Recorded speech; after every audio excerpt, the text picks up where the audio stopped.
pola yang diajarkan Yesus untuk hidup kekal itu tidak ada satupun menjadi Kristen.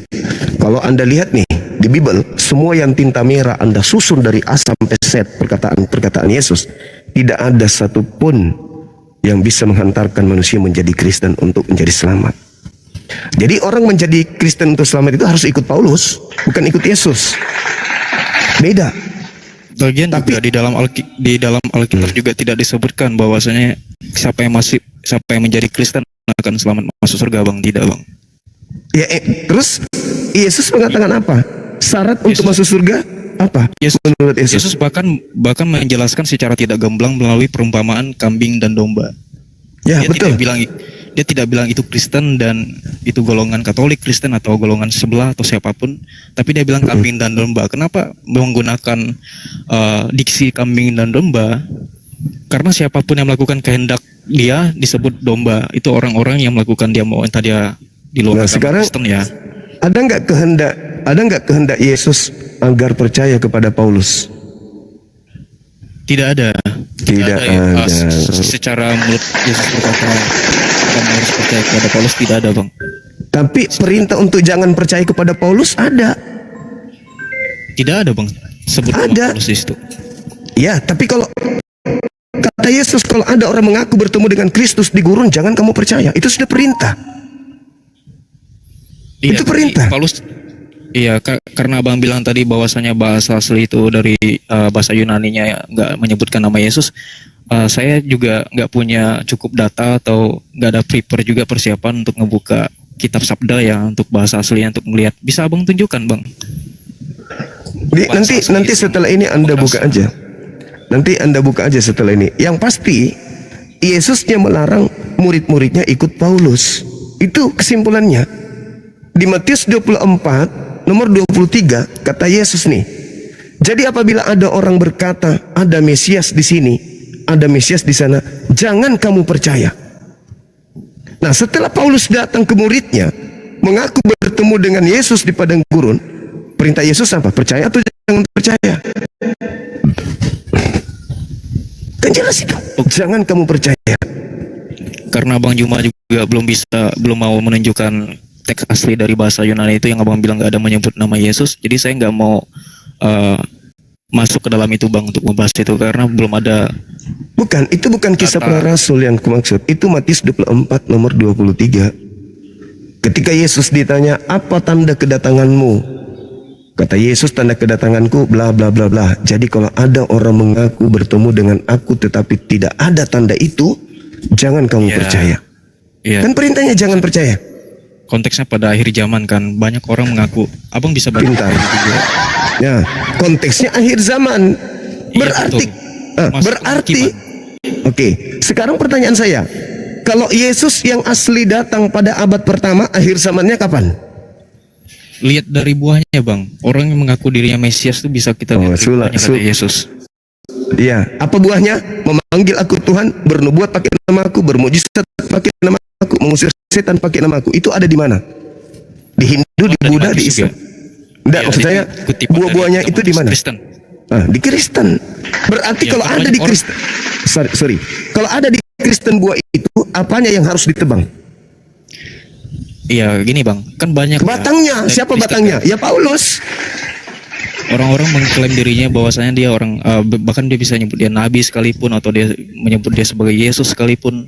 Kalau dia ngomong tentang bijak tentang Tuhan dan sebagainya, tapi kalau buahnya tidak sesuai, karena saya percaya orang yang bertuhan tuh kelihatan dari perbuatannya, dia pasti baik gitu. Kalau orang yang bertuhan ya, bertuhan secara teori bukan hanya bertuhan secara praktek bukan secara teori.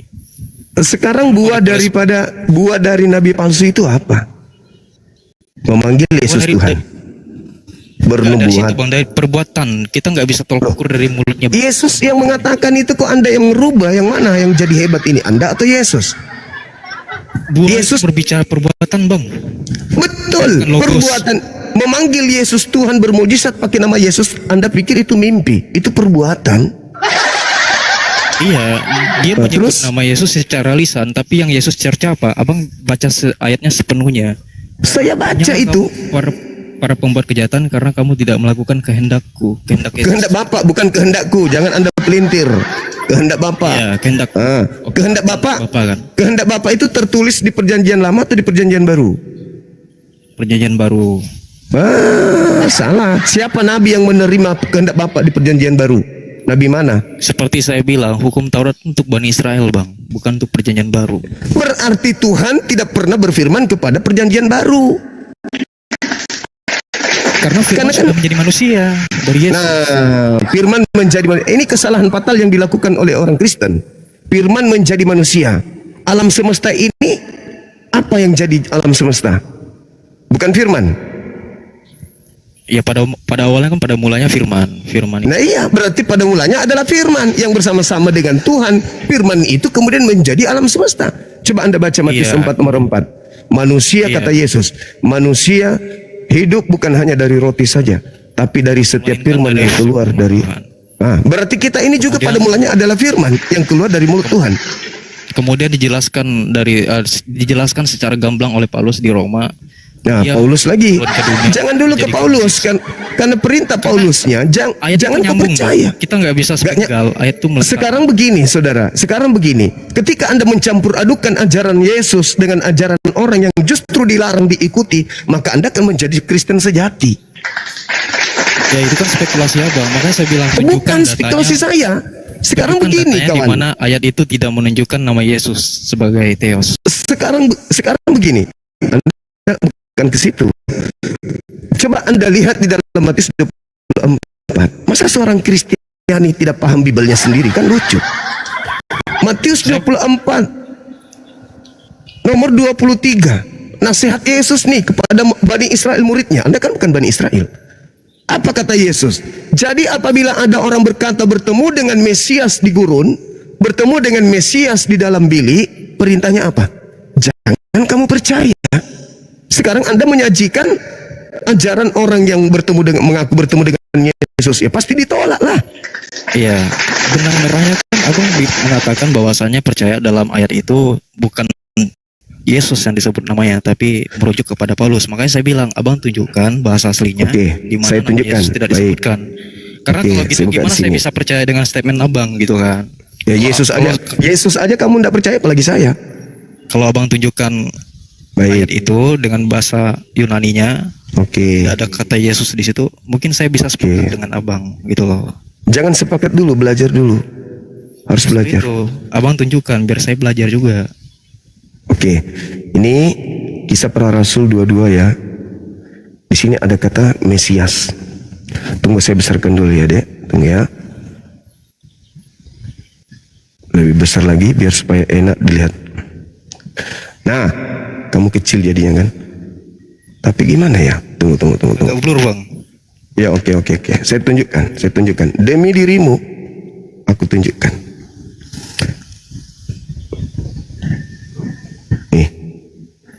Ini Kisah Para Rasul 9 nomor 2. 9:22. Ini kamu baca ini bahwa Yesus adalah Mesias. Yesus di sini kan? Iya. Nah, sekarang kita lihat Yesus nih.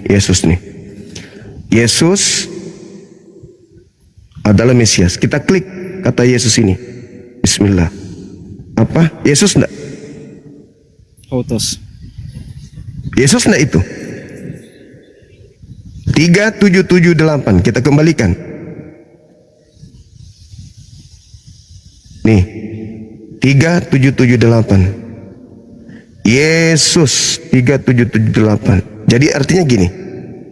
Akan tetapi tuh Saulus semakin besar pengaruhnya dan dia membingungkan orang-orang Yahudi yang tinggal di Damsyik karena dia membuktikan bahwa titik-titik Mesias. Nah, ini tambahan. Dia membuktikan kalau dirinya adalah Mesias. Itu yang betul. Karena dia membuktikan yang membingungkan di sana adalah Paulus. Yang melakukan mukjizat di sana adalah Paulus. Sehingga dia membuktikan kalau dirinya adalah Mesias. Yesus ini tambahan.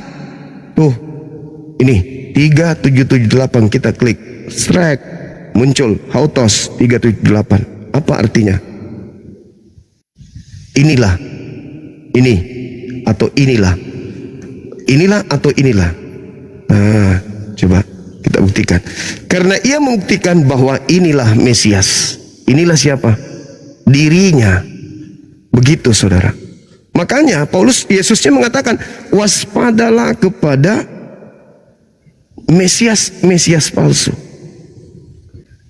Dia akan menyesatkan banyak orang. Banyak orang itu mana yang disesatkan? Ya Kristen, Anda. Tunggu.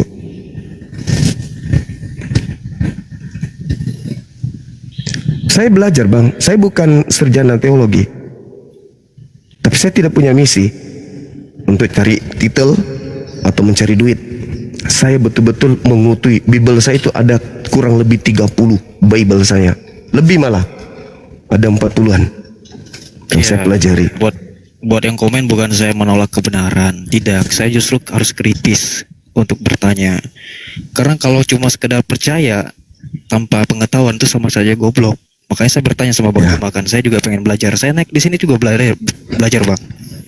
Karena saya hidup dalam lingkungan multikultural kan, seperti yang saya bilang. Iya, saya ngerti aura belajar, aura ingin belajarnya itu ada. Saya paham. Iya, jadi nggak hanya sekedar Bang Juma ngomong doang, tanpa saya harus cari tahu juga dan bertanya lebih dalam. Iya. Kayak ibarat kata saya cuma didoktrin doang nih sama Bang Juma nih gitu kan. Iya, Tapi betul. karena Abang lihat datanya, Abang lihat ini, jadi saya mulai nih, logika saya mulai jalan gitu. Iya, karena gini saudara, kami umat Islam, sorry ya saya bawa keislaman saya. Di dalam Al-Quran kami jelas dikatakan wa isqala Isa bin Maryam wa isqala Isa bin Maryam ya bani Israel ini Rasulullahi ilaikum.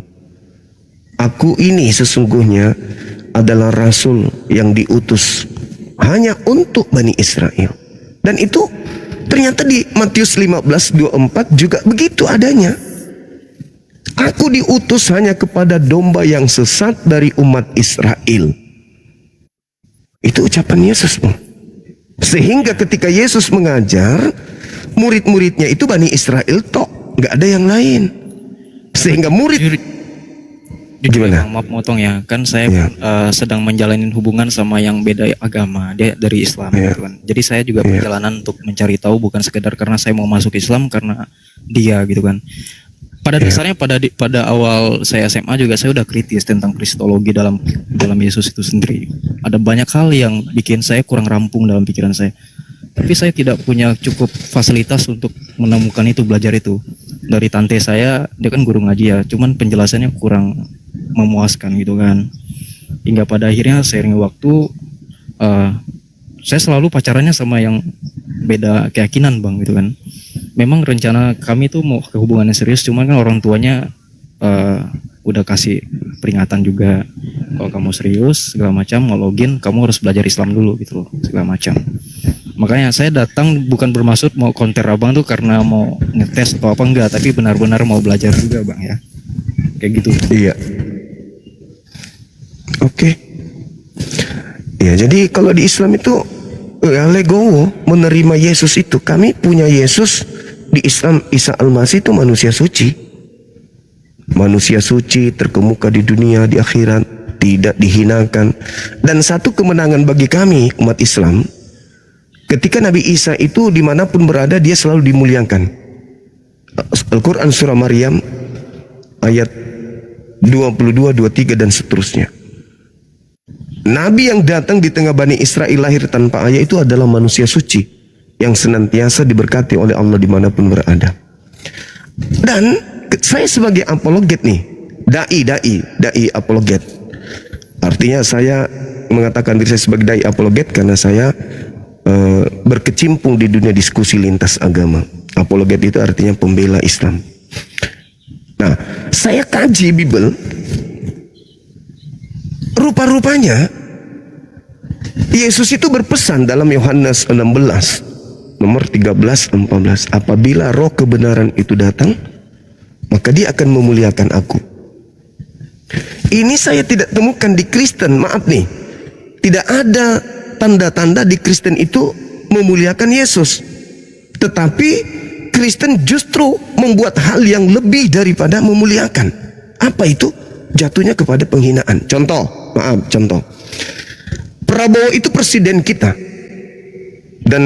Dan wakilnya siapa namanya? Itu adalah wakilnya. Kota Makassar ini bagian daripada Indonesia. Ketika wakilnya turun dari bandara, lalu kemudian ada spanduk yang bertuliskan selamat datang Presiden 01 Indonesia. Padahal acaranya ini hanya untuk wakil. Siapa namanya? Wakil presiden kita? Gibran. Gibran. Gibran ini wakil, tapi diseru dengan spanduk. Orang teriak-teriak yel-yel. Presiden, presiden. Itu penghinaan. Itu bukan menghargai. Karena jelas-jelas dia wakil, tapi diseru dengan panggilan Tuhan. Makanya Yesus memberikan ultimatum. Waspadalah kepada penyesat yang datang kepadamu. Dari buahnya kamu dapat melihat dia. Dapatkah pohon yang baik menghasilkan buah yang baik? Begitu sebaliknya, dapatkah pohon yang tidak baik menghasilkan buah yang baik? Dari buahnya. Tidak setiap orang yang menyeru kepadaku Tuhan, kecuali mereka yang melakukan kehendak. Kehendak siapa? Kehendak Bapa. Matius 7, 15 sampai nomor 23. Kehendak Bapa ya kembali ke hukum Taurat. Jangan ke perjanjian baru, karena itu tidak ada. Tuhan Bapa berfirman kepada Lukas nggak pernah, kepada Markus nggak pernah, kepada Insia tidak pernah. Catatan-catatan mereka hanyalah mencatat peristiwa-peristiwa yang pernah terjadi, tapi bukan firman langsung dari langit yang mereka catat. Begitu juga Paulus. Maka tolak ukurnya kemudian memuliakan. Saya baca Al-Quran itu tidak ada sejak dia dilahirkan, bahkan ibunya pun dimuliakan. Tidak pernah sedikit pun dalam Al-Quran itu menghinakan Nabi Isa atau Yesus. Sedangkan di Bible saudara, lahirnya sudah di kandang binatang. Apakah itu memuliakan? Kemudian dia mati secara terkutuk. Sebelum mati diludahin, ditampar, diseret, ditonjok, ditelanjangin, digantung, ditombak, dibunuh. Tidak selesai sampai situ penghinaannya. Dikatakan apa? Terkutuk. Sedangkan Bung, kalau kita belajar nih, salib itu baik di Islam Al-Quran surah Al-Ma'idah ayat 33 ataupun di dalam Ulangan 21 nomor 22 23, salib itu hanya diberikan kepada orang yang dikutuk oleh Allah, dikutuk oleh Elohim. Berarti Kristen mendudukkan Yesus sebagai oknum yang dikutuk oleh Elohim. Apa iya? Nah, diperparah lagi dengan surat Paulus Galatia 3 nomor 13. Kristus telah menebus Kristen dari kutuk hukum Taurat dengan jalan menjadi kutuk karena Kristen, sebab ada tertulis, terkutuklah dia Yesus yang mati di atas tiang salib. Itu penghinaan atau memuliakan? Itu penghinaan. Karena Tuhan mengatakan, inilah anakku yang kukasihi, kepadanya aku berkenan. Bukan dikutuk, tapi dikasihi. Akulah jalan, akulah kebenaran, akulah hidup. Ya jangan dikutuk dong. Harus dimuliakan. Nah, kemuliaan itu ternyata hanya ada di Islam. Kenapa kami ada di sini? Karena kami ingin menghalau orang-orang yang mengatakan Yesus anak Maria itu adalah oknum yang mati terkutuk di atas tiang salib. Kami ingin mengajarkan memuliakan beliau. Terkemuka di dunia, terkemuka di akhirat. Itu Bang. Dan kami umat Islam, kelebihannya dari Kristen itu apa? Ketika sebenarnya Yesus itu Tuhan. Misalnya nih, Yesus benar-benar Tuhan. Ketika Yesus datang dalam Yohanes 8:42, apa kata Yesus? Yohanes 12 nomor 48. Barang siapa yang menolak aku, tidak menerima firmanku, dia sudah ada hakimnya, yaitu firman yang pernah aku katakan kepada mereka.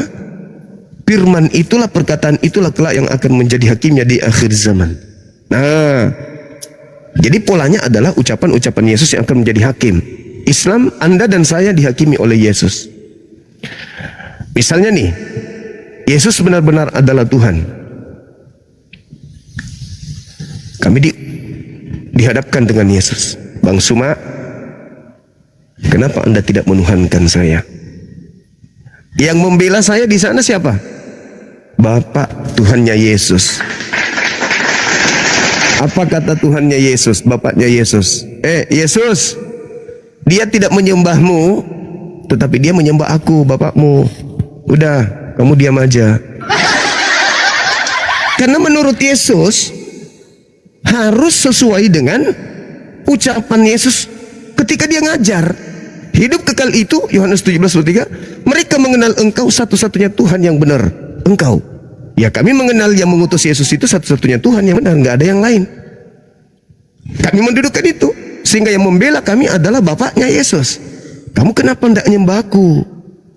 2, jawaban saya, karena kamu mengatakan yang menjadi tolak ukur penghakimanmu adalah ucapanmu. Ada nggak kamu perintahkan menyembah dirimu? Nggak ada. Yang kamu ajarkan adalah hidup kekal itu mengenal engkau sebagai utusan, Yohanes 17:3.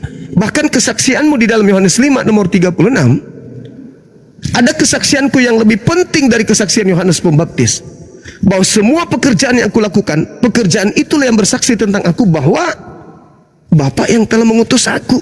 Nah, kamu bersaksi bahwa kamu utusan Bapa. Dan saya beriman, kamu adalah Rasulullah, kamu utusan Allah, kamu Rasul Allah. Salahkah aku? Iya juga ya, kata Yesus. Padahal posisinya saat itu adalah Tuhan. Adalah Tuhan. Nah, arti Yesus dikenal sebagai utusan atau pengutus? Utusan. Berarti dia harus membela saya dong. Gak mungkin dia berdusta kalau dia Tuhan. Yang kedua, Bapaknya. Dia semua itu setiap malam menyembahku, Bapakmu. Aku kan lebih tinggi daripada kamu, Yesus. Dia sudah benar nyembah aku, udah selamat. Nah sekarang, kalau dia Rasul, benar-benar murni Rasul, hanya Mesias tok, bukan Tuhan. Sedangkan Tuhan aja saya selamat, Bung, sebagai Muslim. Apalagi dia hanya Rasul. Wah, itu iman saya, selamat lagi. Sebaliknya giliran Anda dipanggil, kalau dia Tuhan, oh, Anda benar karena Anda telah menuhankan dia.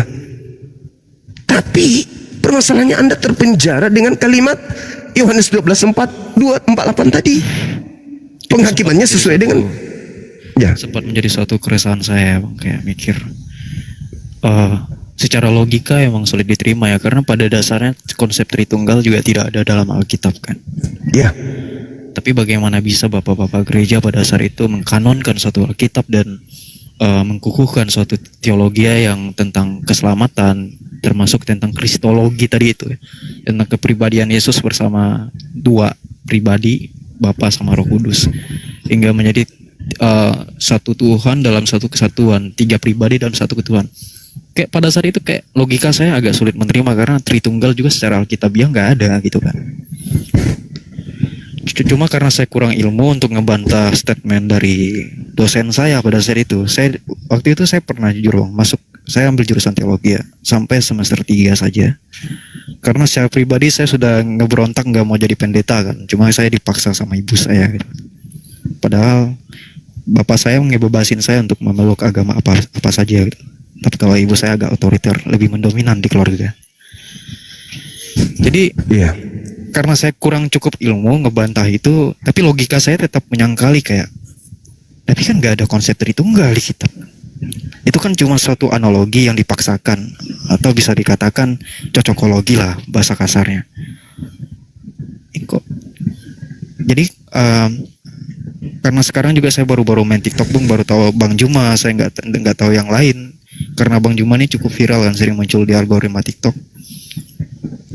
Jadi ya udah, kebetulan live kan pagi ini kan saya berangkat kerja jam 10 ya, belum. Jadi scroll lihat live, saya naik dulu. Nggak tahu taunya malah dinaikin sama Bang Juma kan. Jadi mungkin kesempatan gitu untuk bertanya tentang hal yang nggak sempat saya bisa dapat di sana gitu. Iya. Ada satu dalil, Bung, yang saya mau ke poinnya langsung, Bang. Iya, silakan. Iya, poin saya tanpa bertele-tele lagi, karena apa yang sudah saya tanyakan sudah Abang jawab juga semuanya, sudah saya tampung juga di pikiran saya. Syarat-syarat untuk masuk Islam tuh selain syahadat apa saja, Bang? Allahu Akbar, Masya Allah. Jadi, Masya Allah, syahadat itu adalah pintu utama. Artinya hati nih, bukan di mulut, tapi di hati, di pikiran. Bersaksi bahwa tiada Tuhan selain Allah. Karena Tuhan itu mau melihat. Jadi syarat masuk Islam itu mempersaksikan, mengikrarkan, benar-benar berikrar. Setelah kita berikrar tiada Tuhan selain Allah, kita praktekkan dalam kehidupan sehari-hari bahwa hanya ada Allah. Saya lagi senang, saya lagi susah, sakit, sehat, miskin, kaya, tetap hanya ada Allah, tidak ada yang lain. Jadi persaksian kita itu harus betul-betul. Nah, syarat kedua setelah mempersaksikan itu adalah berakal. Karena manusia itu memiliki 3 dimensi. Yang pertama, intelijensi. Dia memiliki kecerdasan. Yang kedua, manusia itu punya kehendak bebas, free will. Bisa dia murtad, bisa menjadi muslim yang taat, bisa menjadi baik, bisa menjadi buruk. Yang ketiga ini yang bahaya nih. Kita makhluk yang selalu diuji. Setelah kita diuji, maka ada 2 pilihan. Setelah ada 2 pilihan, kita tentukan 2 pilihan, kita mengakal-akali pilihan kita sendiri. Yang 3 tadi ini. Ini yang parah nih ketika diuji. Misalnya Adinda ini, adik ini masuk Islam. Pasti ujian banyak. Pada saat diuji ada 2 pilihan. Kembali ke Kristen atau tetap di Islam. Karena manusia ini cerdas. Oleh karena itulah kemudian saya katakan, ketika Anda bersyahadat, maka Anda harus menggunakan akal sehat untuk menapaki keislaman itu. Itu syaratnya. Di Islam itu ikra, hanya akal, membaca. Itu syarat masuk Islam. Ya. Setelah itu yang abang jelaskan, saya mau tanya, hadis itu wajib dibaca nggak bang? Selain Quran? Iya. Jadi gini, Adik Reza, Nabi Muhammad itu adalah utusan Allah di atas muka bumi ini. Karena kita tidak akan pernah bisa melihat Allah, bertemu langsung dengan Allah, melihat dan berbicara. Maka dia mengutus wakilnya. Di dalam Al-Quran surah An-Nahl, pengutusan beliau adalah untuk menjelaskan isi Al-Quran. Dialah yang punya hak dan punya potensi untuk menjelaskan tentang apa yang kehendaki oleh Allah. Al-Quran surah An-Nahl ayat 44. Litubayyina linnas ma nuzzila ilaihim wa la'allahum yatafakkarun. Aku utus engkau dengan Al-Quranku supaya engkau menjelaskan isi Quranku kepada seluruh umat manusia. Nah, isi Quran inilah yang dijabarkan Rasulullah, dan penjabarannya itu disebut hadits. Apakah wajib? Kalau berbicara mengenai ibadah, wajib. Karena kenapa? Misalnya gini, bagaimana caranya kita mendirikan sholat? Perintahnya dalam Al-Quran, sholatlah kamu. Tapi kita tidak diajarkan rangkaiannya seperti apa. Maka Rasulullah sebagai wakil yang mendapatkan ilham, beliau yang menjabarkan, ini tata cara sholat. Sallu kama ra'aitumuni usalli, kata Rasulullah. Sholatlah kalian sebagaimana kalian melihat aku sholat. Aku takbir, aku ruku, aku sujud. Ikuti. Karena apa perintah Allah?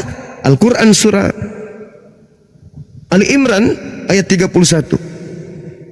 Bismillahirrahmanirrahim. Qul in kuntum tuhibbunallah fattabi'uni yuhibbukumullah wa yaghfir lakum dzunubakum wallahu ghafurur rahim. Apa kata Allah di sana? Barang siapa yang ingin dicintai oleh pencipta, pemilik alam semesta, dan ingin dosa-dosanya dihapuskan oleh pemilik alam semesta, maka ikutlah kepada Nabiku Muhammad. Karena Nabiku Muhammad datang ke atas muka bumi ini bukan untuk menebus dosa. Keistimewaan Nabi Muhammad bukan menebus dosa, tapi apa? Diutus oleh Allah untuk menghapuskan dosa dunia. Di mana itu tertulis? Al-Quran surah Al-Jumu'ah ayat 2. Wa yuzakkihim, aku mengutus engkau wahai Nabi Muhammad untuk menghapuskan dosa-dosa dari jiwa-jiwa yang ada. Dengan cara apa dia menghapuskan dosa? Misalnya nih, adik ini melakukan dosa tadi pagi, misalnya menyakiti hati orang, melukai hati ibu, atau ada sesuatu yang Adinda lakukan. Lalu Anda mendengarkan azan, Allahu Akbar, Allahu Akbar, Allah Allahu Akbar, Allahu Akbar. Masuk di kuping. Apa yang Anda lakukan sebagai seorang muslim?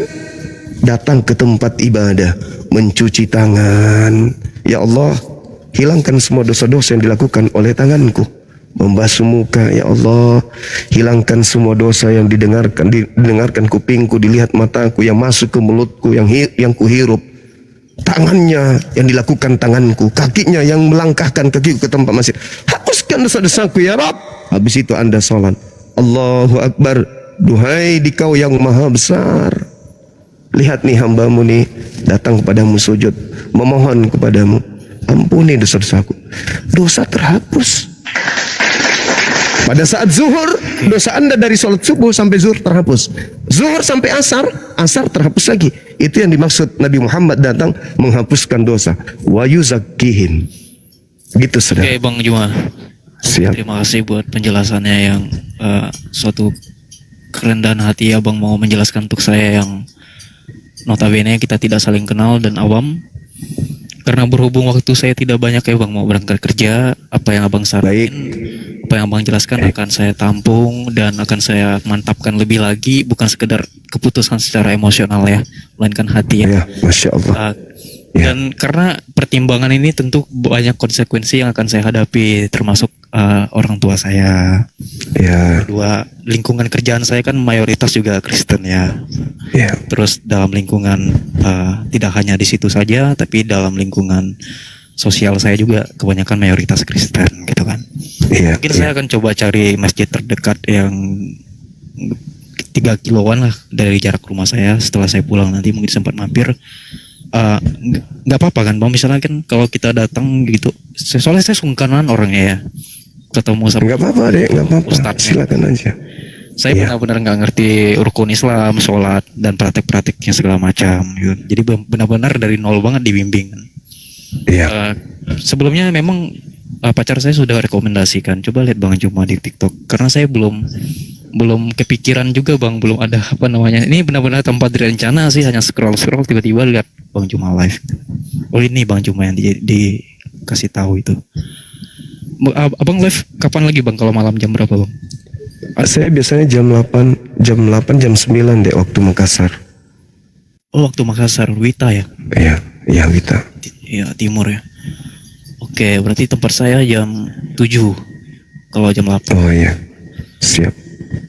Oke, buat Bang Juma makasih buat semuanya. Sama-sama, Teman-teman saudara. yang sudah komen juga, yang sudah kasih masukan, terima kasih buat semuanya. Bang saya izin mundur diri ya, mau prepare kerja. Dari saya, ya baik, saya turunkan. Bismillah.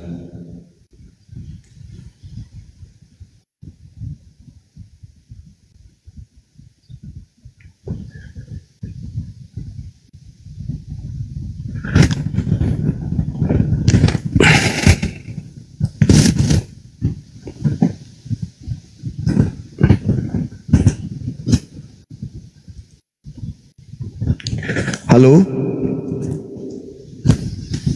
Bang Ben, Bang Ben, belum masuk ya?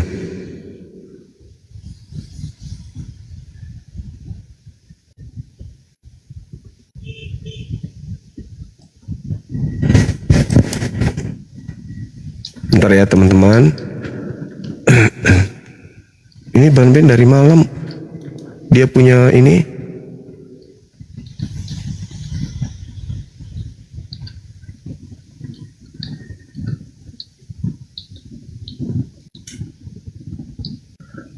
Saya perbaiki YouTube dulu.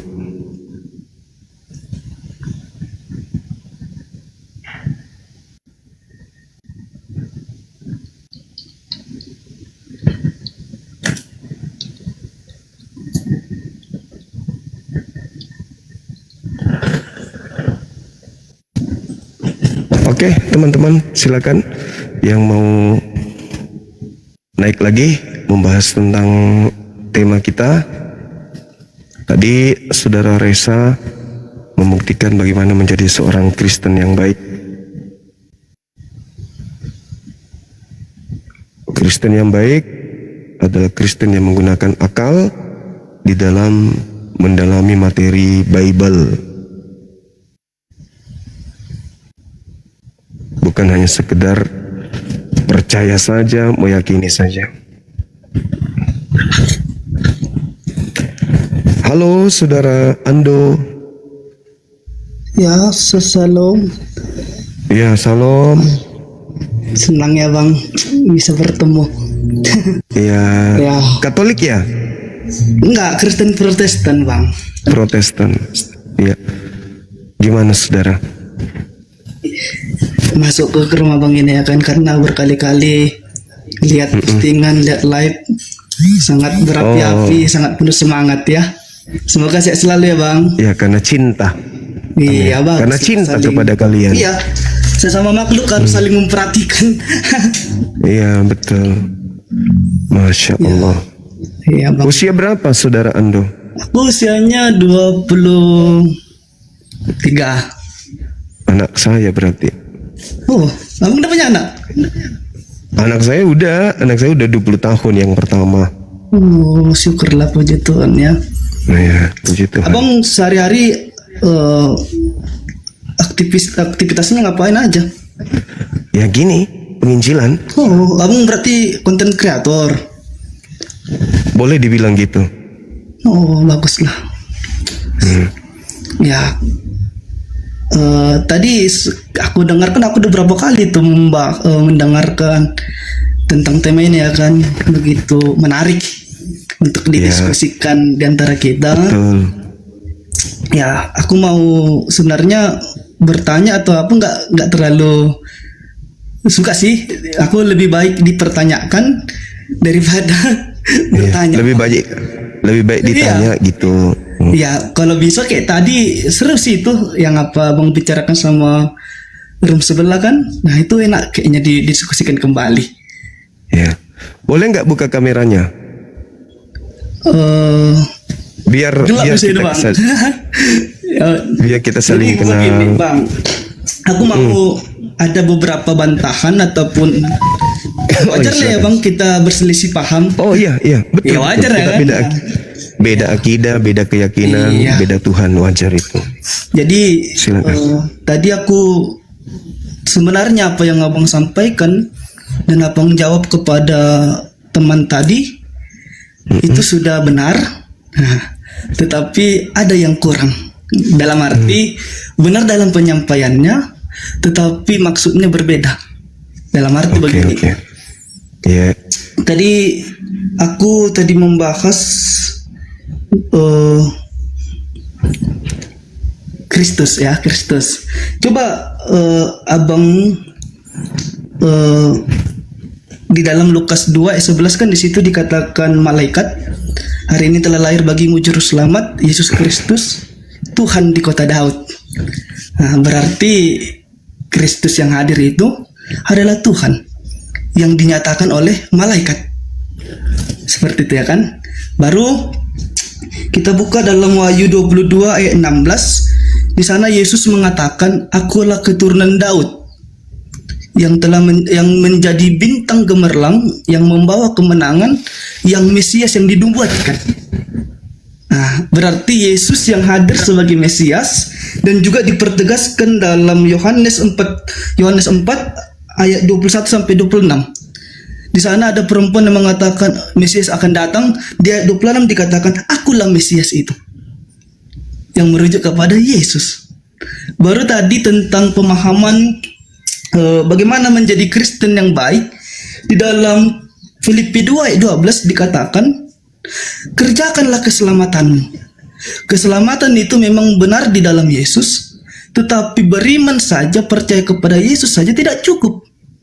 Tapi harus menjalankan keselamatan. Dalam arti dalam Yakobus 2 ayat 26 dikatakan, iman tanpa perbuatan adalah mati. Percuma saja kita percaya kepada Yesus, menerima Yesus sebagai keselamatan, tetapi karakter kita bukan menunjukkan keselamatan itu. Dan dikatakan juga dalam Yohanes 14 ayat 15, "Jikalau kamu mengasihi aku, maka kamu harus menuruti segala perintahku."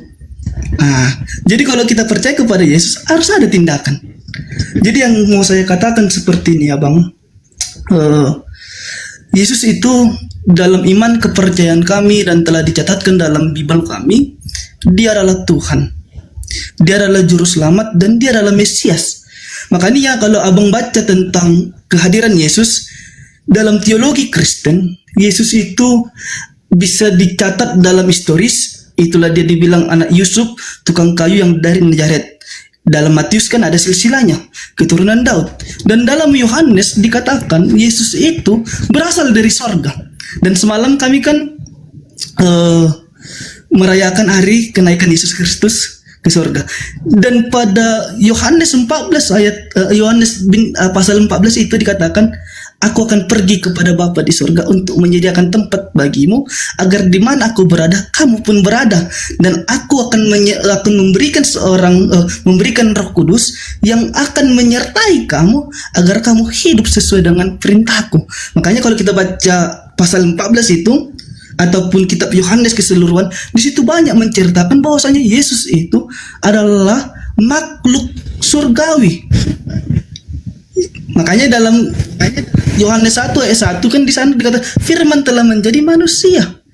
Nah, yang turun ke dunia ini. Jadi tolong ya Bang, coba Abang bantah statement kami ini ya, karena kita diskusi ya kan Bang. Itulah pandangan sudut pandang kami terhadap iman kekristenan, memandang Yesus dalam iman kepercayaan ya.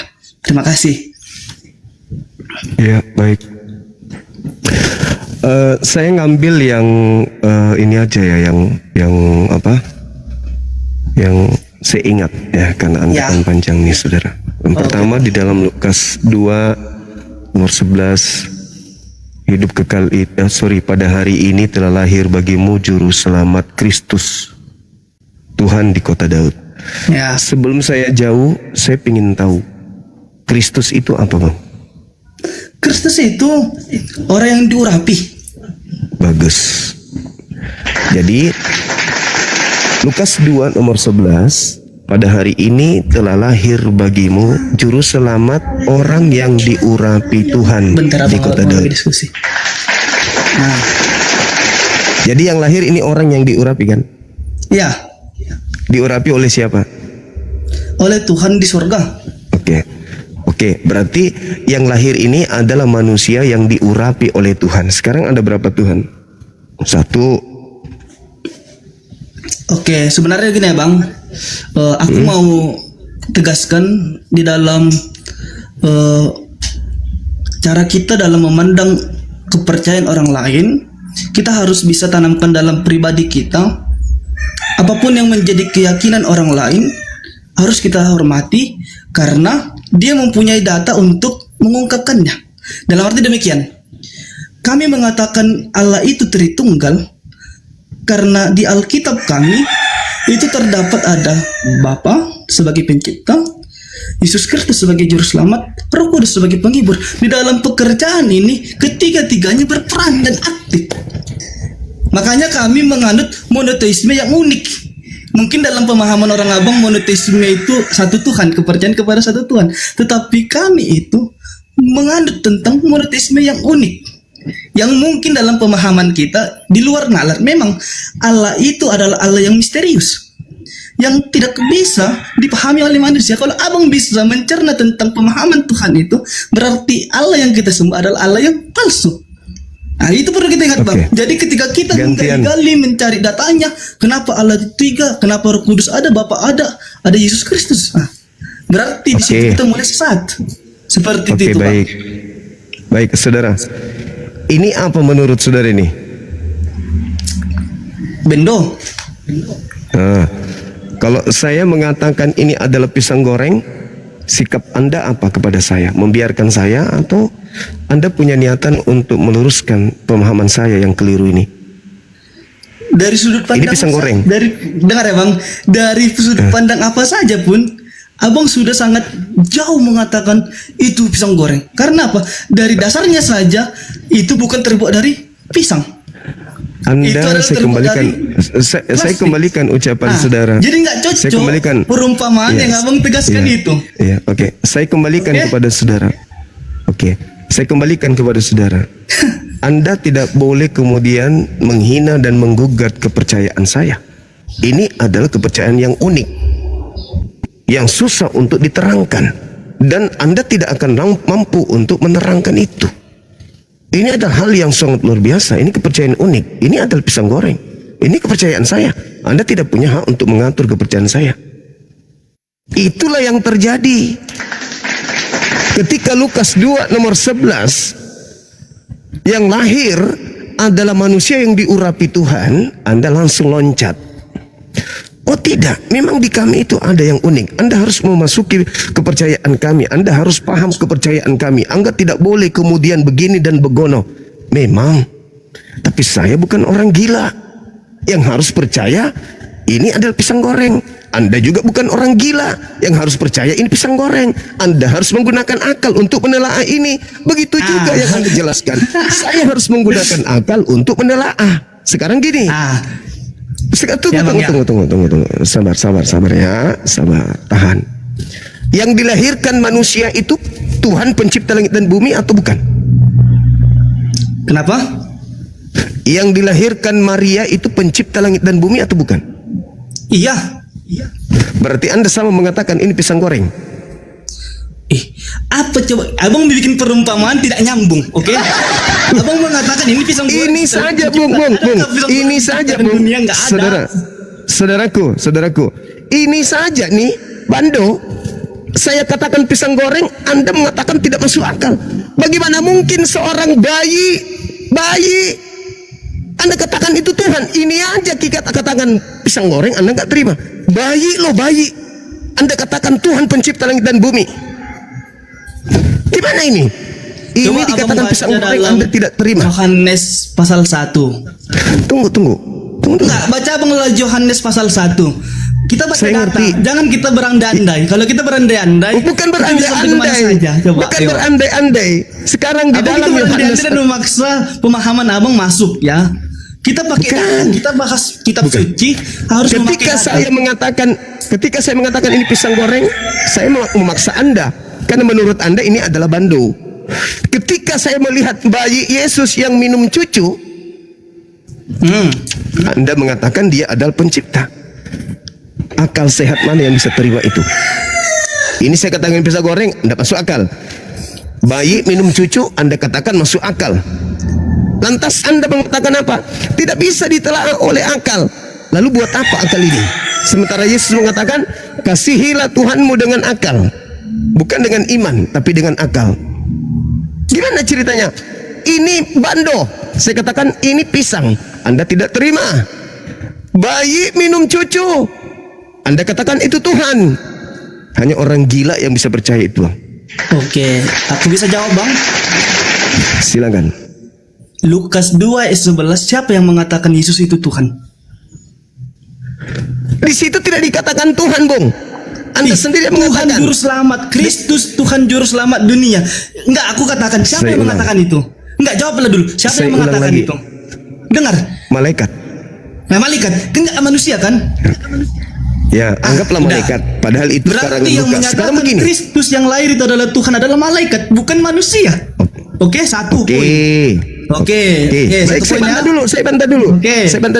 Saya bantah. Giliran saya. Kristus itu tadi Anda sendiri yang mengatakan. Kristus adalah manusia yang diurapi.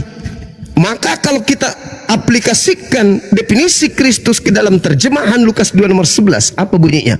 Pada hari ini telah lahir bagimu juru selamat, manusia yang diurapi Tuhan di kota Daud. Betul? Oke. Udah betul. Itu udah menjawabkan. Berarti yang lahir itu adalah orang yang diurapi sebagai juru selamat. Udah mengaku. Diurapi oleh siapa? Diurapi oleh siapa?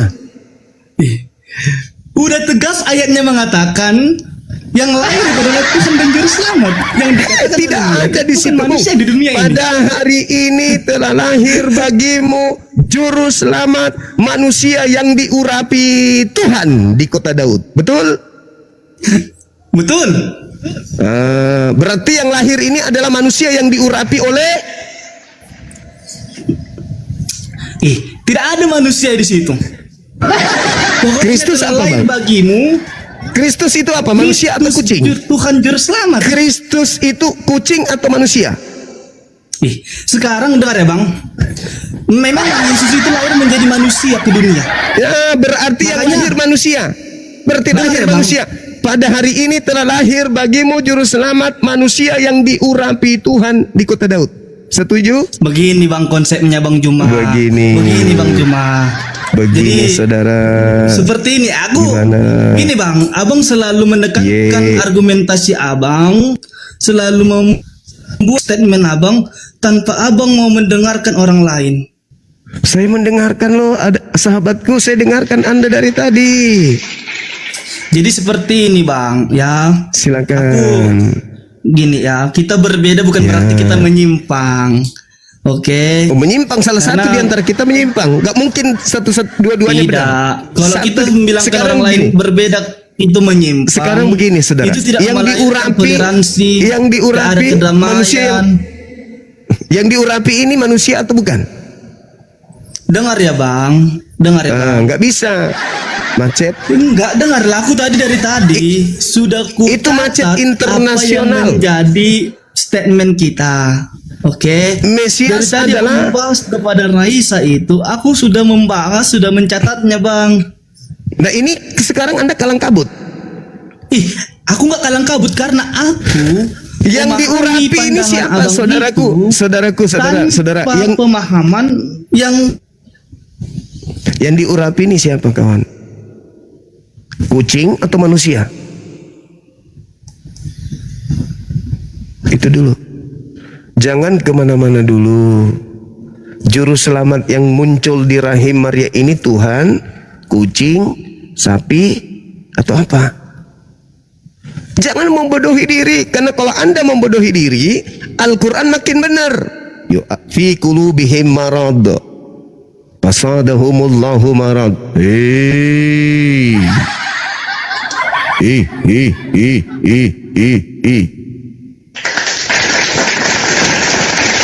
Tengoklah saudara-saudaraku Kristen. Saya bukan mengantarkan kalian menjadi gila. Saya ngajak kalian untuk waras. Boleh Anda gunakan doktrin, boleh. Boleh Anda menggunakan dogma, boleh, silakan. Toh itu keimanan saudara, kepercayaan saudara. Tapi ketika kita menggunakan data-data dalam Bible dan Al-Quran untuk kita kaji sebagai bahan diskusi, tolong jujur dong. Doktrin boleh, dogma boleh, selama doktrin itu bisa kita luruskan berdasarkan dengan akal. Tapi kalau tidak, mau gimana? Tidak masuk akal. Dan data sudah disajikan oleh kitab Anda sendiri. Pada hari ini telah lahir bagimu juru selamat, Kristus katanya. Ya Kristus itu apa? Manusia. Yang mana? Yang diurapi. Diurapi oleh siapa? Oleh Tuhan. Nah, berarti Yesus ini adalah manusia yang diurapi oleh Tuhan. Manusia. Kok ini ada pas-pas kayak putihnya? Manusia diurapi Tuhan.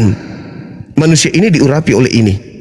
Ada berapa sekarang di sini? Ada 2. Yang mana yang Tuhan? Yang mengurapi, yang diurapi manusia. Berarti yang lahir juru selamatnya adalah manusia. Yang lahir manusia. Ini kok banyak kali yang minta ini, minta apa ini? Minta PKPK. Manusia. Mama.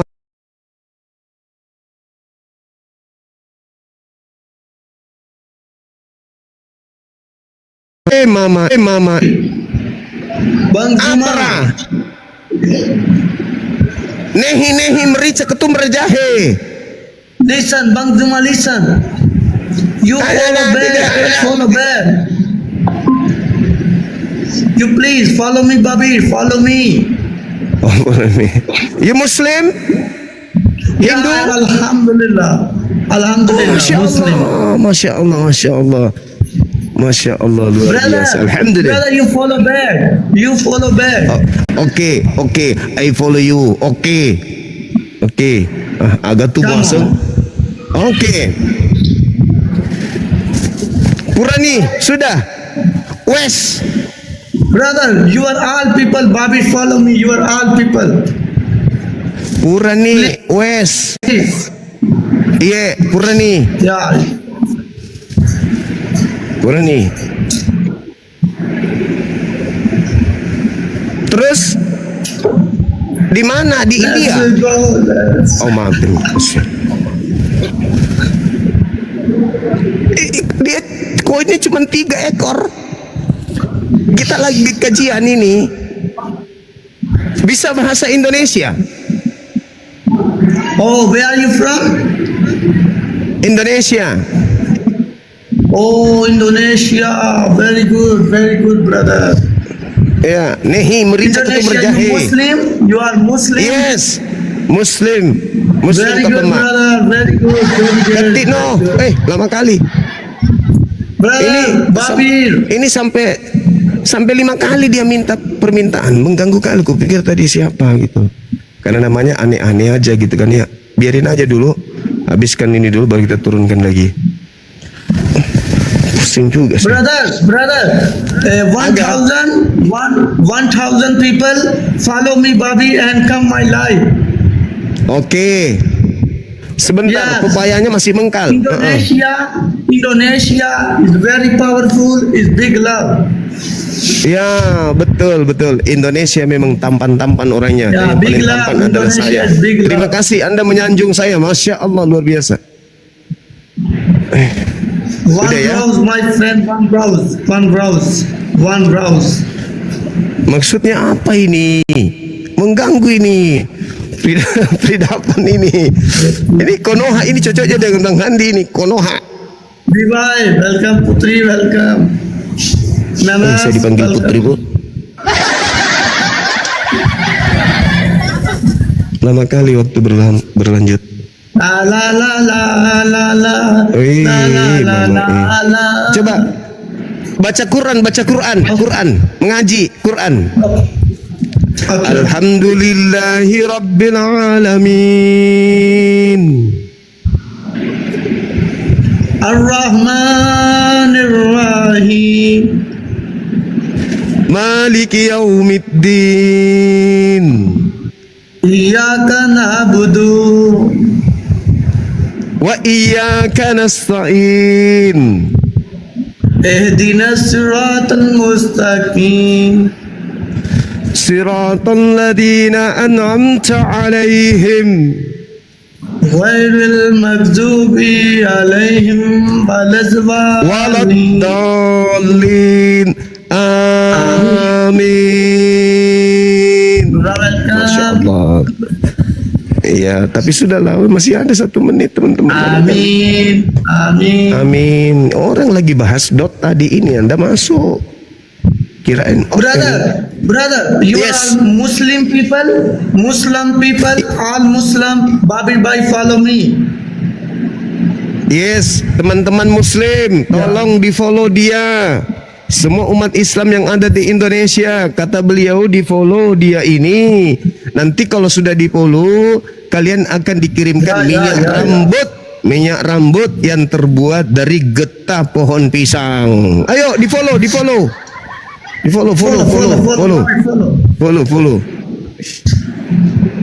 Nggak sudi. Wah, nggak sudi kata. Jangan. Beliau Muslim. Di follow aja beliau. Cakep pun dia cakep kayak Sanjay Dutt, Amir Khan. Cucunya Amir Khan ini. La la Oke, la ya. la. 18 Thank you, my ini. brother. Thank you. Cari yang namanya siapa yang bisa. Jangan ke Edis, jangan. Udah ya. Waalaikumsalam. Good day, man. No, 3 Assalamualaikum. brother, please 3. No. Okay, Saya one more.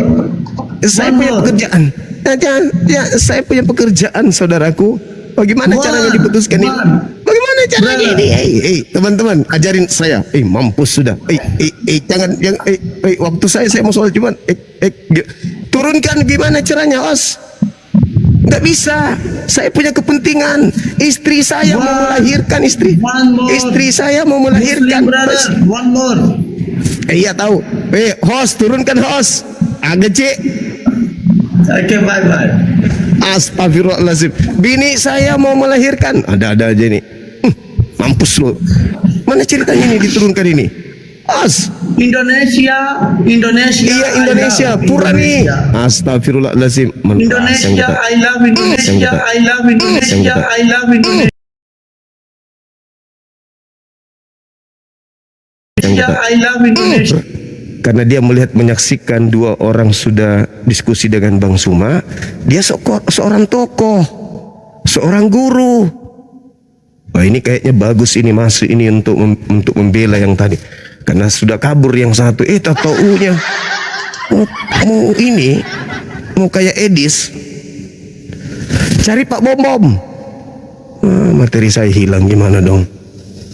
Oke, saudara Oten, masih ada waktu saya kurang lebih 40 menit. Jangan lagi minta-minta kayak gitu. Ada lagi nih. Pahat, Mudassar, udah. Mudassar, Magal, udah. Bagal, udah pulang tidur sana. Jangan PK-PK dengan saya, Bang. Bukan jurusan saya itu. Sesak, dia tak bangka aku mengatakannya. Orang lagi serius, lagi membahas sesuatu yang penting, malah diajak ke India. Diajak ke India.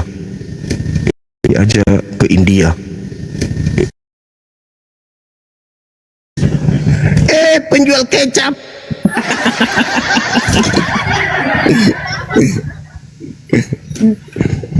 Udah lab aja Dinda. Jam berapa tadi malam tidur Dinda? Tadi malam saya cepat tidur. Mana orang sama kok kita lagi live. Gimana sih? Sampai jam 1. Iya lupa. Jam 1 pula. Saya sampai jam 4 masih ngobrol-ngobrol. Bagaimana bisulnya? Masih bengkak? Cek. Apa? Hah?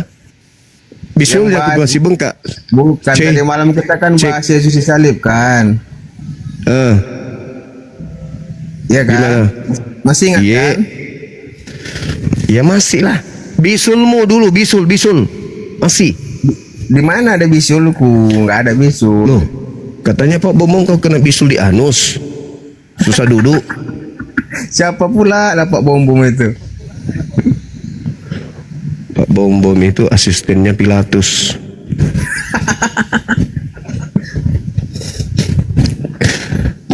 Pembahasan Kamu kenapa? kita tadi malam belum selesai Bang Juma. Yang Yesus disalibkan itu. Oh gitu. Ya teruskan.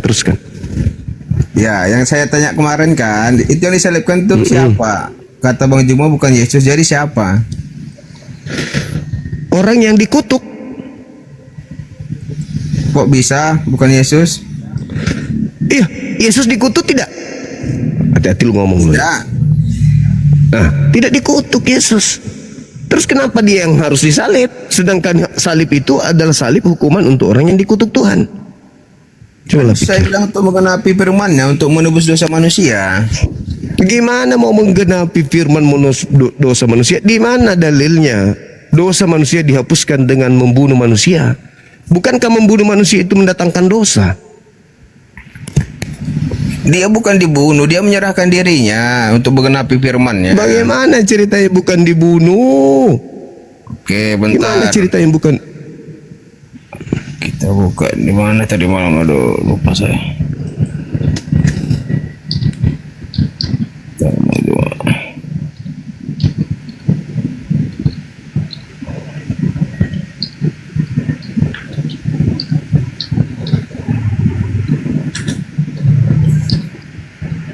Dalam apa kemarin tuh?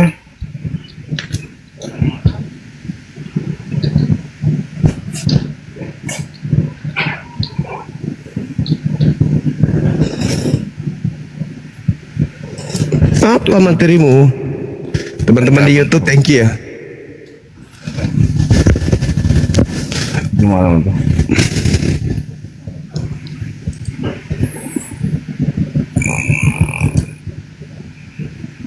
Dalam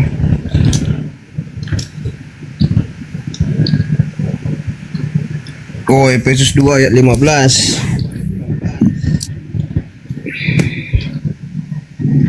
Apa? Coba dibaca. Bentar.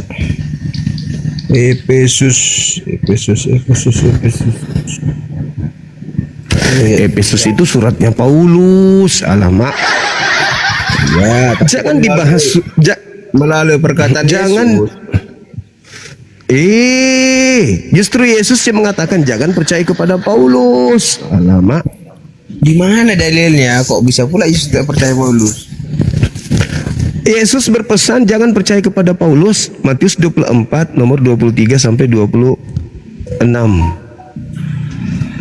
Bentar. Matius 24 nomor 23 26. 23. Pada waktu itu jika orang berkata kepada kamu, lihat Mesias ada di sini atau Mesias yang ada di sana, jangan kamu percaya. Itu Iya. Paulus itu bukan Mesias, Bang Juma. Itu dikatakan di ayat 23 ini, itu di akhir zaman bakal ada Mesias-Mesias palsu. Mulai nakal kan, mulai nakal. Yesus berkata kepada muridnya agar jangan percaya kalau ada orang yang mengaku bertemu Mesias di gurun. Jangan Artinya- percaya Mesias palsu, itu artinya. Itu kan mulai ngaco. Jangan ke situ dulu. Nomor 23 dulu baca. Iya, 24 kan, sebab Mesias palsu dan nabi palsu akan muncul. Nomor 23 dulu baca. Udah. Apa katanya? Pada waktu itu jika orang berkata kepada kamu, lihat Mesias ada di sini atau Mesias ada di sana, jangan kamu percaya. Jangan percaya. Ayat 24. Jangan percaya. Ya bentar. Ya. Sebab Mesias palsu dan nabi palsu akan muncul dan mereka akan mengadakan tanda-tanda yang dahsyat dan mujizat sehingga kiranya mungkin mereka menyesatkan orang-orang pilihan juga. Itu akan muncul di akhir zaman, Bang Juma. Mesias-mesias palsu itu akan muncul di akhir zaman. Itu artinya bukannya Allah itu, Yesus itu Mesias palsu, bukan dia. Aduh, anak ini. Umurmu berapa sih, bro? Umurku Umur tahun 87. Pantasan aja. Kok batasan? Usia Coba sudah tebak. dewasa seperti itu kok masih kayak anak-anak. 87 berarti usiamu sudah 67 kan? Kok 67? Iya kan lahir 72. 87. Oh 78. Ya sudahlah. Artinya ketika Anda membaca dalil dalam Matius 24 ini, jadi apabila ada orang berkata ada Mesias di sini, ada Mesias di sana, jangan kau percaya. Paulus datang mengaku bertemu dengan Mesias di padang gurun. Perintah Yesusnya apa? Percaya atau jangan percaya? Jangan percaya. Cuma di mana Jangan dikatakan percaya. Paulus? Di mana dikatakan Yesus tidak percaya Paulus? Kan Yesus mengatakan kepada kalau ada orang mengaku bertemu dengan Mesias di gurun, jangan kamu percaya. Paulus mengaku tidak ketemu Yesus di gurun. Mesias palsu gitu loh. Jangan percaya. Iya, jangan percaya sebab yang datang kepada orang tersebut adalah Mesias palsu. Dari mana? Dari Bukan Mesias aku. Kalau aku ya tadi 24-nya kamu ini gimana nih usianya sudah 93 tapi Mesias belepotan. palsu itu bukan Paulus, itu akan datang di akhir zaman. Memang bukan Paulus, Paulus itu nabi. Jadi kenapa Bang Juma bilang Yang- kalau Yesus tidak percaya dengan Paulus? Jangan percaya karena yang ditemui Paulus itu adalah Mesias palsu. Apabila ada orang mengaku bertemu Mesias di sini, jangan percaya kepada orang itu karena Mesias yang datang kepadanya itu palsu, bukan aku. Jadi Yesus menyampaikan itu kepada Paulus atau kepada murid-muridnya? Kepada murid-muridnya di Bukit Zaitun, baca nomor 3-nya, baca nomor 3. Tadi kok kepada Paulus gitu? Oke. Paulus datang kepada murid Yesus. Murid-murid Yesus, ya paman, aku bertemu dengan gurumu di gurun loh. Apa perintah Yesus kepada murid? Jangan kamu percaya. Oh gitu. Ya iya dong. Nah, itu kan bagus. Gak sia-sia umurnya sudah. Bang Juma nggak salat Jumat ini? Sedikit lagi kecelok cerewet. lucu kali. Jadi yang disalib itu menurut cuma siapa? Yesus atau siapa? Bukan Yesus, karena yang disalib itu orang terkutuk. Yesus terkutuk enggak? Iya, jadi siapa gitu loh.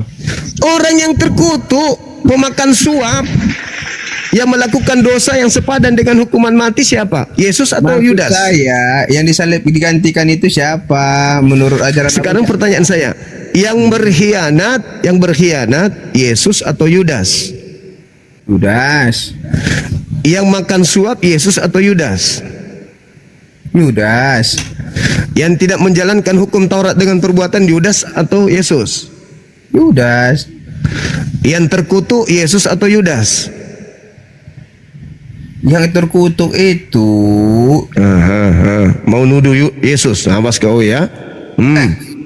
Yesus itu bukan terkutuk, tapi untuk mengenapi Ya udah, firman. kalau begitu yang terkutuk siapa? Yesus atau Yudas? Tidak ada dua di sini. Siapa yang terkutuk? Galatia 3. Oke, Galatia bentar. 3. Galatia Ulangan 21. Jangan ke Bentar. situ. Ulangan 21. Ulangan 21, 22, 23. Ulangan itu perjanjian lama, Dida. Cocok. Kan yang disalib itu, berdasar. Sebelum Yesus datang. Tapi Paulus mengutip itu. Kalau Galatia 3 tadi oke. Galatia 3 berapa tadi? Galatia 3 nomor 13. Oke, bentar kita baca. Yang dikutuk siapa? Yang dikutuk Elohim siapa? Jujur, yang dikutuk. Bentar. Yang dikutuk Elohim siapa? Bentar saya baca dulu. Galatia 3 nomor 13. Kristus telah menebus kita dari kutuk hukum Taurat dengan jalan menjadi kutuk karena kita. Sebab ada tulis terkutuklah orang yang gantung parang salib. Berarti Siapa yang dikutuk? Yesus datang. Yesus datang itu untuk disalibkan untuk menebus dosa manusia. Siapa yang dikutuk? Yesus atau Yudas? Awas, mulut. Ayat yang 13 itu, ayat 13. Coba perhatikan. Siapa yang dikutuk? Yesus Bentar, atau bentar. Yudas? Bentar, ini ayat 13 saya baca dulu. Kristus telah menebus kita dari kutuk hukum Taurat dengan jalan menjadi kutuk karena kita. Berarti Yesus datang ke dunia untuk menggenapi firman-Nya. Dia disalibkan karena dia bukan orang yang terkutuk. Tertulis di mana? Sebab ada tertulis di mana? Ya, Perjanjian ini lama atau ayat perjanjian 13. baru? Dia menebus dosa manusia, makanya disalibkan. Sebab ada tertulis terkutuklah dia yang digantung di atas tiang salib. Itu tertulis di mana? Manusia yang digantung ke salib, manusia terkutuk. Mulutmu itu Cuma dia kan untuk menebus manusia. Jadi lembutkan dia mati hatimu, itu, kawan. bentar. Lembutkan Jadi dia hatimu, itu- lembutkan jadi hatimu, dia itu mati, lembutkan bentar. hatimu, lembutkan Ya, bentar. hatimu. Pakai Bisa jelaskan. akalmu. Dia mati itu untuk menyediakan tempat bagi kita di surga. Astagfirullahalazim ya Allah ya Karim. Itu ajaran Kristus yang palsu. Kok palsu? Orang dia mengajarkan. Iya, makanya dia disalibkan lolos dulu di situ. Jangan kau bawa dulu disalibkan ajaran-ajaran untuk yang menebus dosa kita sehingga jangan dia kau memberikan bawa tempat bagi kita di ajaran-ajaran surga. itu dulu. Dudukkan dulu ini yang disalib ini manusia terkutuk atau manusia yang diberkati. Udah jelas itu Yesus, saya bilang. Berarti Yesus orang dikutuk. Itu manusianya untuk mengenapi firman-Nya kita Galatia 3. Iya, berarti Yesus yang manusia ini adalah manusia yang dikutuk. Betul? Bukan. Dia bukan manusia terkutuk. Loh, di situ tertulis sebab ada tertulis terkutuklah dia yang digantung. Siapa dia di situ? Manusia yang terkutuk. Siapa manusia? Siapa manusia manusianya? yang disalibkan itu terkutuk. Iya, siapa manusianya? Ya manusia, Yesus. Yesus. Berarti dia Yesus itu manusia. Tapi Jadi dia Yesus bukan itu melakukan manusia yang kesalahan, dikutuk. Bang Juma. Dia manusia yang mulia, yang sempurna, yang tidak pernah bersalah. Berarti dia tidak terkutuk. Waduh, gimana ini? Tapi dia disalibkan untuk menebus manusia gitu loh. Iya, itu menurutmu. Itu menurut Kristen. Galatia 3 Tetapi nomor 13, tetapi Kristus telah menurut menebus Tuhan, kita dengan kutuk. menurut Jadi- Tuhan, Jadi dia menurut menyediakan Tuhan- hukum Taurat supaya dia disalibkan gitu loh.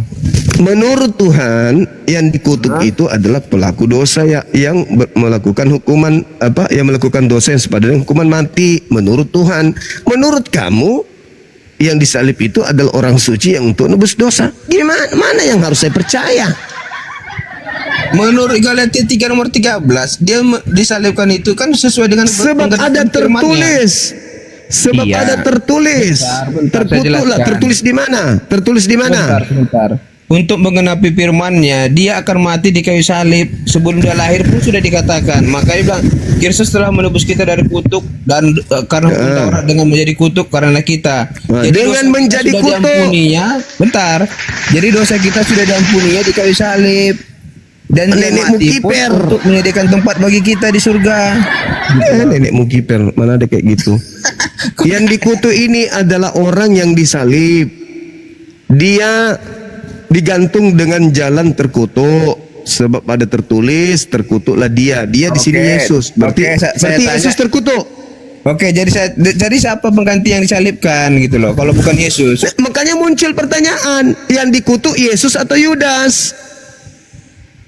Kalau menurut kami itu Yesus untuk menebus masuk Oh. manusia. Jadi menurut kamu siapa? Ini penghinaan kepada Yesus. Bukan Yesus penghinaan. itu manusia suci. Menurut Alkitab kami yang disalibkan itu Yesus. Jadi siapa? Ulangan Coba. 27 nomor 25. Terkutuklah Ulangan itu orang yang perjanjian menerima suap. lama, Bang Juma. Perjanjian lama itu Yesus Terkutuklah. sebelum datang Yesus.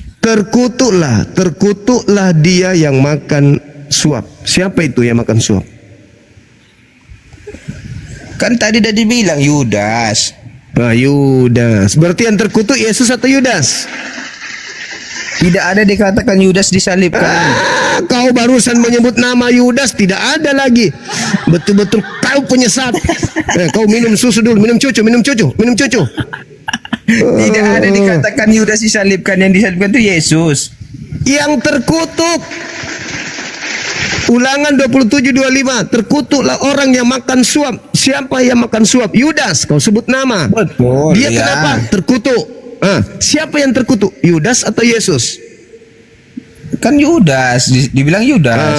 Gitu dong. Tapi Minum yang cucu lagi. disalibkan itu bukan- Ternyata tapi minum yang cucu disalibkan Anda itu bukan membuat Anda Yudas, tapi Yesus. Anda segar, ternyata otaknya minum cucu lagi.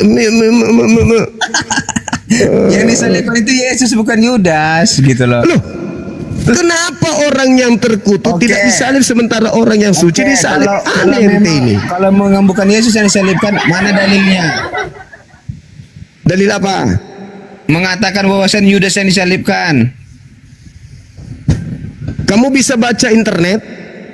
Kok internet? Kita kan menurut kitab suci, kok internet?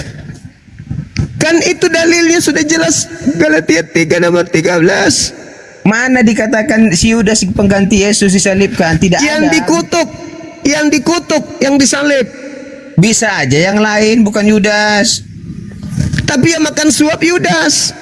Iya, tapi tidak dikatakan Yudas yang disalibkan. Gimana lah Dinda ini? Astagfirullahaladzim.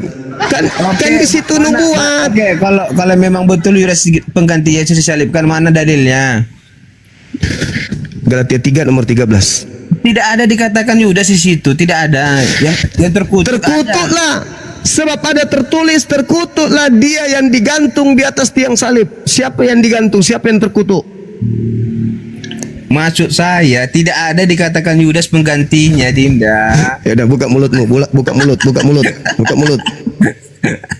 Di mana dalilnya dikatakan dia menggantikan Yesus disalibkan? Galatia 3 nomor 13. Kan udah saya baca tadi, tidak ada namanya di situ Yudas. Iya, tidak ada namanya Yudas, tapi yang terkutuk antara Yesus dan Yudas itu siapa? Anda Oke, baca saya bilang Yudas. Saya baca sekali lagi ya.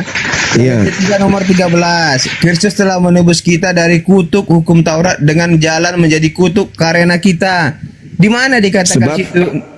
Sebab ada terus terkutuklah orang yang digantung pada kayu salib. Nah, Di sekarang mana pertanyaan dikatakan saya. di situ Yudas? Tidak ada. Yang terkutuk ini siapa? Yesus atau Yudas? Jadi manusia itu banyak yang terkutuk, bukan hanya Yudas. Maksud saya, di mana namanya ada Yudas di situ digantikan sama Yesus? Yang disalib itu Yudas. Dalilnya di mana? Ini kan tidak ada nama Yudas di sini. Tapi yang terkutuk siapa? Kok tidak ada sih? Kenapa kamu pingin kali Yesus yang dikutuk? Kenapa? Karena kalau bukan Yesus yang disalibkan, dosa kami tidak diampuni dan kami tidak ada layak di surga. Karena Yesus Di mati mana itu dalil? untuk- Di mana dalilnya di kitabnya Yahudi orang bisa menebus dosa pakai darah manusia? Itu di mana? Di mana? Di Indonesia. Menebus darah itu kan menggenapi Di mana Tuhan. dalilnya? Di mana dalilnya? Bukan, Tuhan dia- pencipta dia langit dan tadi itu. bumi. Di mana dalilnya pencipta langit dan bumi menghapuskan dosa dengan darah manusia? Galatia 3 nomor 13 tadi, Yesus telah menebus kita dari kutuk hukum Taurat Menurut dengan jalan menjadi masolang kutuk generasi. orang kita. Masolang, betul-betul masolang. Kamu rusak. Gimana Bang Juwe? Coba tanya Batak Toba, coba tanya dulu. Rusak kamu kawan. Kok seharusnya saya Kamu bilang, saya paham Alkitab. Saya Kristen, Paham pula. Muslim. Paham pula. Kamu Coba Muslim. tunjukkan. Lebih paham. Tunjukkan satu dosa yang Yesus lakukan sehingga dia layak untuk dikutuk. Tunjukkan. Tidak ada. Tidak ada. Berarti bukan dia yang dikutuk. Enak aja lu. Di kitab Yesus kami yang dikatakan difitnah. Yesus yang disalibkan bukan dikutuk, tapi disalibkan untuk Derita lu. Tertulis Kristus telah menebus Kristen dari kutuk hukum Taurat dengan jalan menjadi kutuk karena Kristen. Sebab ada tertulis, terkutuklah dia yang mati digantung di atas tiang salib. Kok terkutuk? Kok Yesus terkutuk? untuk menebus manusia. Apabila Yesus Itu tidak derita disalibkan- lu. Dosamu. Bentar, kalau Dosamu, Yesus tidak dosamu. disalibkan, maka seluruh dosa manusia tidak bisa diampuni. Dan Yesus Itu mati ajaran pun itu untuk ajaran menyediakan tempat pagan bagi yang kita di muncul surga, yang percaya belakangan. kepadanya. Saudara, kalau orang mau nebus dosa itu pakai hewan. Imamat 1 nomor 2. Beritakanlah kepada seluruh orang Yahudi, apabila mereka hendak menebus dosa mereka, hendaklah mereka mempersembahkan kurban hewan ternak berupa domba, kambing, Itu sapi, zaman lembu. dulu Kamu- Bang Juma, zaman dulu orang menghapus dosa itu dengan kurban. Kalau tidak ada. Nah, sekarang siapa yang ngajarin kambing, ente? merpati. Hah? Oke, sekarang siapa yang ngajarin ente menebus dosa dengan membunuh manusia? Siapa? Setelah Yesus mati disalibkan. Astaga, udah, maka kau semuanya- kacau. Makanya ada perjanjian baru. Kacau, diam. Kamu kacau, Oke, kamu kacau. coba tanya Bang Toba, coba tanya. Coba, saudara Danau Toba, Batak Toba, ambil air. Siap. Jadi terima kasih ya Bang Ya. Bang Zuma ya. Iya, Jadi sebenarnya kalau saya melihat live Bang Zuma ini sebenarnya tantangan berat ini bagi umat Kristen menurut saya ya, menurut saya. Kenapa? Karena dari segi tata bahasa apa yang disampaikan oleh Bang Zuma ya, itu sebenarnya secara tata bahasa itu nggak boleh bisa diterima logika secara tata bahasa ya, secara tata bahasa. Tetapi kalau saya membaca Alkitab ini, saya sebenarnya ingin mengikuti selalu apa yang disampaikan suatu Bang Zuma itu adalah suatu kebenaran. Saya ingin selalu mengikuti itu. Tetapi pada akhirnya saya harus membaca dan mendalami Alkitab. Bahwa yang dimaksud Paulus di sini sebenarnya untuk menegaskan di Galatia 3 ayat yang 13 itu menegaskan bahwa harusnya kita yang berdosa inilah yang harusnya menerima kutukan itu karena kita berdosa. Karena kalau menurut orang Israel pada saat itu Yahudi, semua orang yang berdosa termasuk yang menghujat Allah itu pantas dihukum, bahkan disalibkan. Termasuk yang pada saat itu Herodes melepaskan, yang wajib disalibkan sebelum Yesus itu adalah Barabas pada saat itu. Jadi kalau saya baca Bang ya, di situ disebutkan Kristus telah menebus kita dari kutuk hukum Taurat. Kristus telah menebus kita dari kutuk hukum Taurat. Artinya dia menebus kita dari hukum Taurat itu. Dengan cara apa? Mengambil alih dia sebagai yang terkutuk, dan harusnya dia tidak terkutuk. Yang terkutuk di situ adalah kita. Tetapi Yesus datang.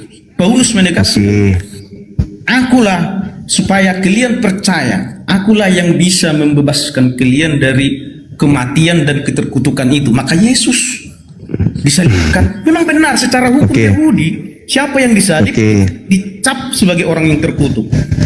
Oke, saudara, tolong Ya. bantu saya. Siap. Ketika orang Kristen melanggar Taurat, apakah orang Kristen dikutuk? Ya, terkutuk ya. Apakah Taurat itu untuk orang Kristen? Iya. Di mana dalilnya Taurat untuk orang Kristen?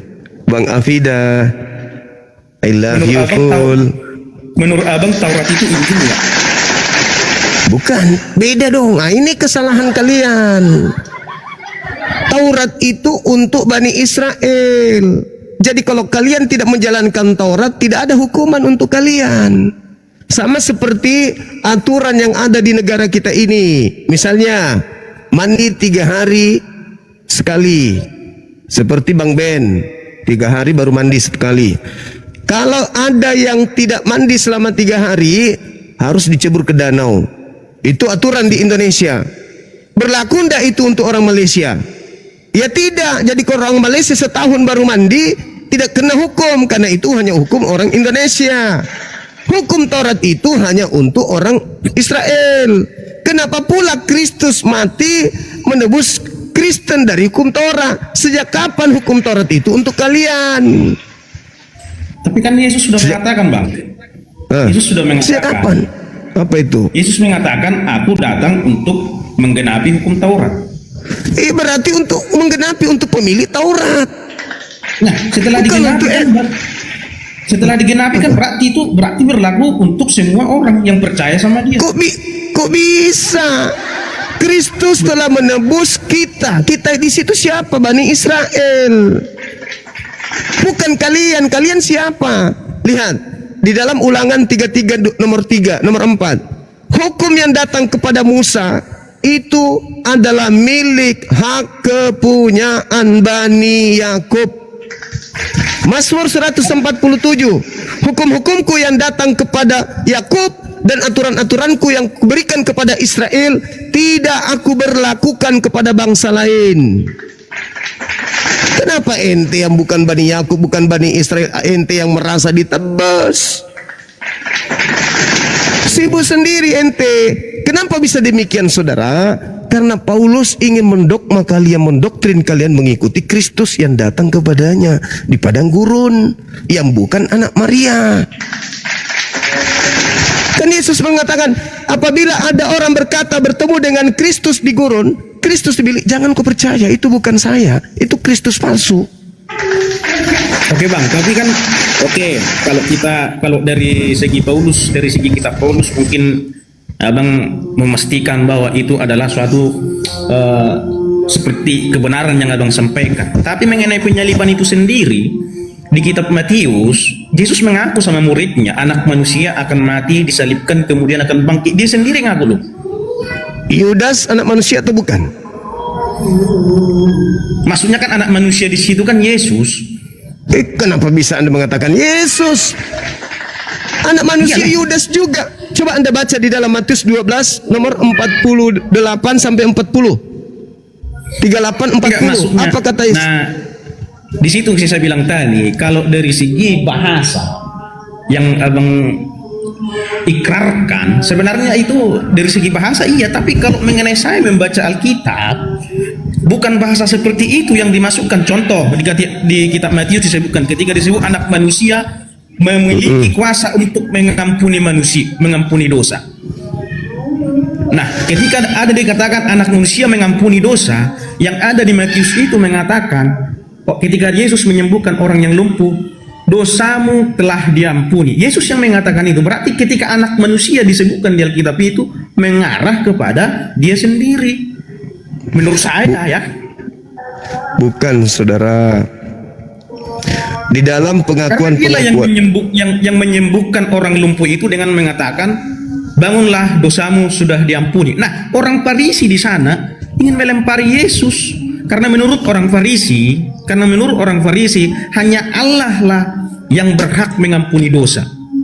Tidak pernah Tapi Yesus mengatakan. mengampuni dosa. Tidak ada dalilnya itu. Coba tunjukkan ke saya di mana dalilnya Yesus mengampuni dosa. Oke, saya buka di Injil Matius bang ya, di Injil Matius bang ya. Yeah. Diskusi abang ajari saya dikit ya. Kalaupun ada saya salah, ini jawaban saya sesuai dengan pemahaman saya membaca Alkitab. Kalau Iya, abang tapi waktu saya tinggal lebih sedikit, berpengalaman, ya, di sini di kitab Matius, bentar bang ya. Saya tinggal 10 menit kurang lebih ya. Saya ada kegiatan khotbah ini hari. Oh, jadi begitu bang ya. Iya, kayaknya. Nah, jadi di Matius, mohon maaf saya salah sebut bang, di Markus.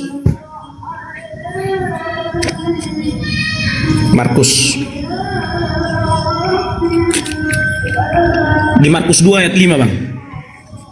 Iya, coba Anda baca. Bentar ya, Markus 2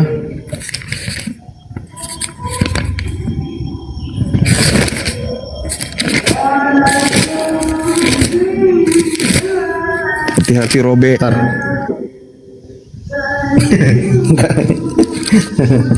Terang ya.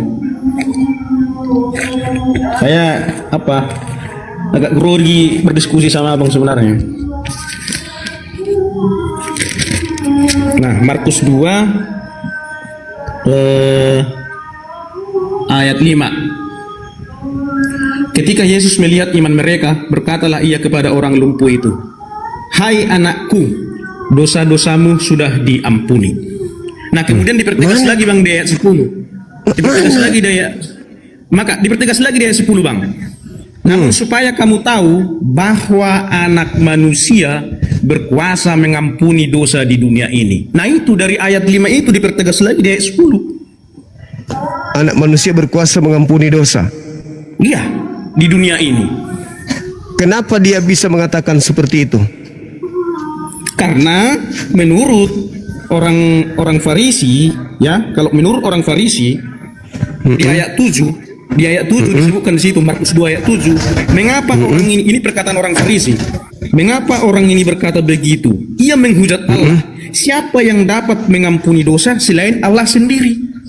Itu pernyataan orang Farisi. Ya, terus Nah, maka orang Farisi mengklaim dia di situ dia menyamakan dirinya dengan Allah menurut orang Farisi, karena dia mengatakan, "Hai anakku, dosamu sudah diampuni." Kemudian dipertegas lagi sama orang Farisi, "Engkau harus tahu anak manusia berkuasa mengampuni dosa di dunia ini." Nah, itu bang yang menurut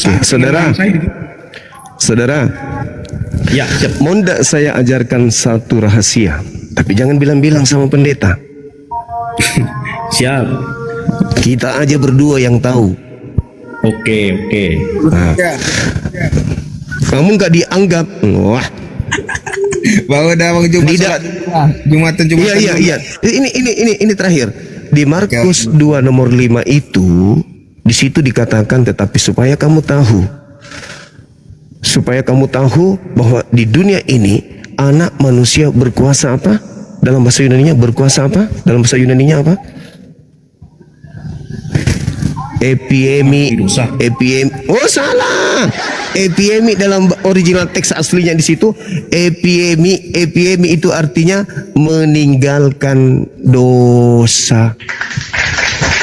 Ini lagi-lagi terjemahan Indonesia Anda ini, lembaga Bible Anda nipu Anda. Epiemi yang dikatakan di sana epiemi hamartia. Hamartia itu dosa atau pelanggaran. Di situ dikatakan epiemi hamartia. Anak manusia berkuasa meninggalkan dosa. Itu rahasia, tapi jangan bilang sama pendeta. Kamu habis ini buka di Markus 2 nomor 5, periksa original teksnya, kamu runut original teksnya yang manuskrip tertua itu, ternyata yang tertulis itu epiemi hamartia. Epiemi artinya meninggalkan, Hamartia dosa, meninggalkan dosa, bukan menghapus dosa. Saya kira cukup untuk sementara. Biar Anda penasaran, nanti Anda cari, ambil di mana saja yang bisa Anda temukan original teksnya. Anda lihat di dalam original teks di situ, epiemi hamartia artinya meninggalkan dosa, bukan menghapus dosa. Tapi lembaga Bible Anda mencoba untuk menjadikan Yesus itu Tuhan bagi Anda. Sangat disayangkan.